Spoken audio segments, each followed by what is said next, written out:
Assalamualaikum warahmatullahi wabarakatuh. Perkenalkan, nama saya Angga Handia Putra Yudatama. Saya dari jurusan Teknik Mesin. Saya ingin mempresentasikan tentang konsep dasar kristalin. Apa itu kristal? Kristal dan non-kristal. Kristal adalah material yang tersusun oleh deretan atom-atom yang teratur letaknya dan berulang atau periodik. Contohnya semua jenis logam, sebagian besar keramik, dan juga sebagian polimer. Sedangkan non-kristal atau amorphous adalah material yang tidak memiliki keteraturan atom. Contohnya zat cair dan zat gas. Struktur atom. Atom terdiri dari proton, neutron, dan elektron. Proton dan neutron berada dalam inti atom. Elektron yang bermuatan negatif ditarik oleh proton yang bermuatan positif. Maka dalam hal ini, semua atom di alam semesta bermuatan positif pada inti atom. Karena adanya kelebihan muatan listrik atau positif di dalam proton, sehingga semua akan bertolak satu sama lain. Struktur kristal. Struktur kristal adalah susunan khas atom-atom dalam kristal. Basis itu adalah bangunan terkecil dari kristal atau kumpulan dari atom-atom. Sedangkan lattis atau kisi adalah kumpulan basis yang tersusun secara teratur dan periodik di dalam ruang. Dan juga ada unit sel atau sel satuan, bagian terkecil dari lattis. Struktur kristal yaitu lattis plus basis. Dipandang dari jenis-jenis kristalisasi, dipandang dari asalnya, kristalisasi dapat dibagi menjadi 3 proses utama. Kristalisasi dari larutan atau solution merupakan kristalisasi yang umum dijumpai di bidang teknik kimia. Contohnya pembuatan produk-produk kristal senyawa anorganik maupun organik seperti urea, gula pasir, sodium glutamat, ferrosulfat, garam dapur, dan tawas. Kristalisasi dari lelehan atau melt dikembangkan khususnya untuk pembuatan silikon single kristal yang selanjutnya dibuat silikon wafer yang merupakan bahan dasar pembuatan chip-chip, integrat sirkuit atau IC. Proses peeling ataupun granulasi sering dimasukkan ke dalam tipe kristalisasi ini.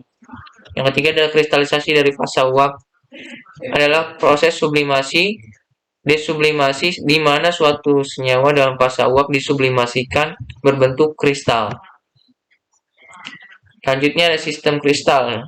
Struktur kristal yang umumnya terdapat pada logam murni adalah BCC, FCC, dan HCP.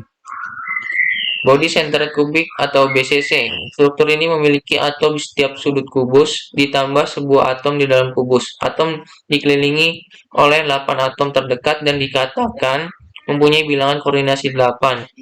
Struktur BCC sering berupa logam bersuhu tinggi dan dikemas rapat pada suhu rendah. Volume atom dalam sel per total volume sel disebut faktor pengepakan. Sel satuan BCC memiliki faktor pengemasan 0,68.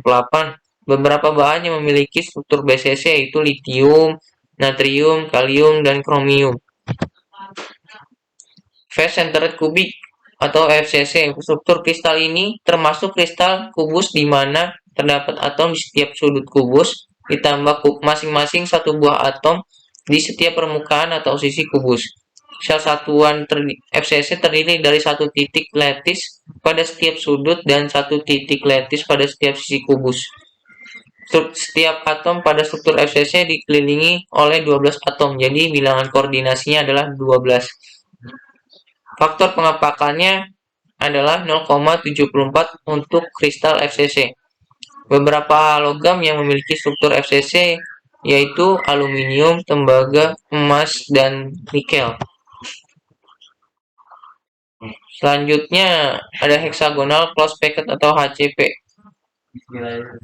Struktur ini mempunyai faktor tumpukan atau FT atau atomic packing factor yang lebih padat, disebut hexagonal tumpukan padat. Ciri khasnya adalah setiap atom dalam lapisan tertentu terletak tepat di atas atau di bawah salah antara 3 atom pada lapisan berikutnya. Akibatnya setiap atom menyinggung 3 atom yang lainnya pada lapisan bawahnya. 6 atom ada di bidangnya sendiri, dan 3 atom ada di lapisan atasnya. Dalam struktur HCP terdapat 6 atom dan tiap sel satuan. Atomic packing factor logam HCP adalah 0,74. Kisi ruang grafis dan susunan atom pada kristal. Kisi ruang atau space lattice adalah susunan titik-titik dalam ruang 3 dimensi di mana setiap titik memiliki lingkungan yang serupa. Karena kristal yang sempurna merupakan susunan atom secara teratur di dalam ruang kisi ruang, maka susunan atom tersebut dapat dinyatakan secara lengkap dengan menyatakan posisi atom dalam satu kesatuan yang berulang. Kesatuan yang berulang di dalam kisi ruang itu dinamakan sel unit atau unit sel. Selanjutnya, unit sel. Ada 7 buah unit sel yang mungkin untuk semua jenis kristal. 7 unit sel disebut 7 kristal sistem, yaitu ini gambarnya. Selanjutnya ada karakteristik kristal. X-ray diffraction atau difraksi sinar X pertama kali dikemukakan oleh Max Pauluk tahun 1913 dan pengembangannya oleh Bragg. Merupakan salah satu metode baku yang penting untuk mengkarakterisasi material. Karakterisasi XDR dapat digunakan untuk menentukan struktur kristal menggunakan sinar X. Metode ini dapat digunakan untuk menentukan jenis struktur, ukuran butir, konstanta kisi, dan FWHM. Sinar X merupakan gelombang elektromagnetik dengan panjang gelombang di antara 400 sampai 800 mm. Selanjutnya ada analisa SEM atau Scanning Electron Microscopy. SEM digunakan untuk mengetahui morfologi permukaan bahan. Karakteristik bahan menggunakan SEM dimanfaatkan untuk melihat struktur topografi permukaan, ukiran butiran, cacat struktural, dan komposisi pencemaran suatu bahan. Hasil yang diperoleh dari karakterisasi ini dapat dilihat secara langsung pada hasil SEM berupa bentuk dalam 3 dimensi, yaitu gambar ataupun foto.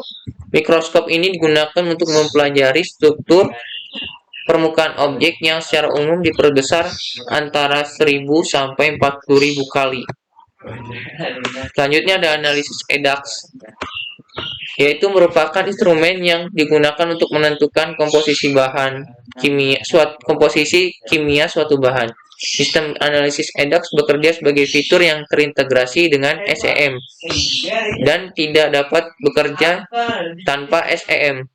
Prinsip kerja dari teknik ini adalah menangkap dan mengelola sinyal fluoresensi sinar X yang keluar apabila berkas elektron mengenai daerah tertentu pada bahan atau spesimen.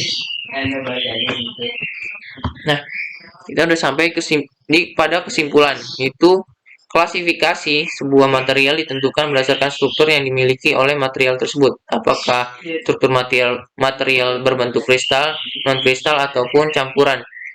Dari kedua jenis struktur tersebut dapat ditentukan melalui susunan atom-atom, ion-ion, ataupun molekul-molekul yang berikatan. Susunan atom dalam struktur kristal sangat menentukan sifat logamnya.